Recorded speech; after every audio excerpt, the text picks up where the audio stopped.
what happens when safety responsibility lands with someone who just doesn't know where to start?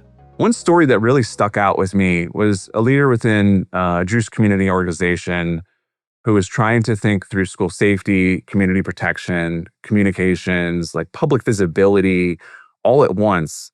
And she wasn't lacking commitment in any way. She was overwhelmed by the weight and responsibility and ultimately unsure where to begin. And as we sat there and talked about preparedness, best practices, and standards, she sort of began to rustle around below her desk and in a cabinet. She brought up from beneath her desk this massive binder. As she thudded it down on the desk, what this represented was all of the threats and issues that she was dealing with. And she began to cry. Wow.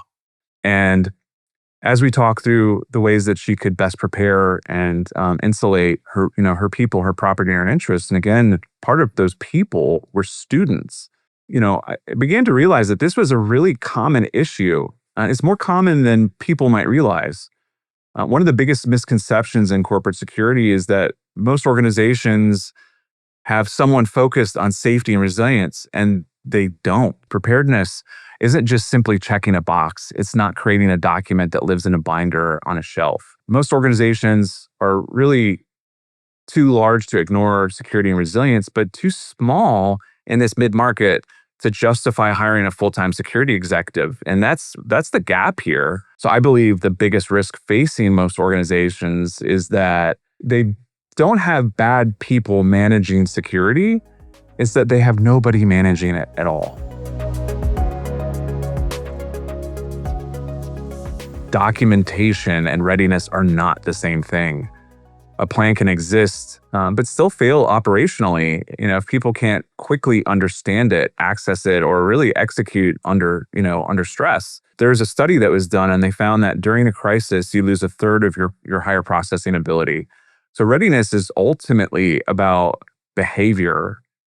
It's about whether people know. It's whether it's cultural for you as an organization. What's happening, who's owning the decisions, what actions come first, and can people disseminate what are the top 1, 2, or 3 things that we need to do immediately for crisis A, B, or C. Preparing for everything means that you're ready for nothing. So understanding fundamentally what is relevant to you, what's relevant based upon your geography, your people, what work you do organizationally, if that would make you a target in some way.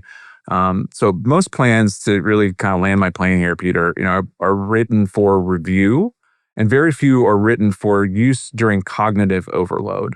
That's a really good way to put it. And that's actually a great reminder of when I got into this industry back in 2001. Someone came up to the booth of the company I was working at and said, "All right, show me what you got, but everyone's IQ drops 20 points during an emergency, so it's got to be dead simple or I'm going to walk away." Right. And that really stuck with me over the years. It's really true. You don't just suddenly get dumb. You just are deer in the headlights. You're like, I'm not sure what to do. And you just kind of fall back to your level of training. Yeah, you're right. And it's that flight or flight mentality. You're in survival mode. And there's technologies out there that can help and assist in those moments. Things that cue you in that moment, that identify role, responsibility, and action. And that's really what it's about, is taking action in that moment to reduce the severity of that crisis.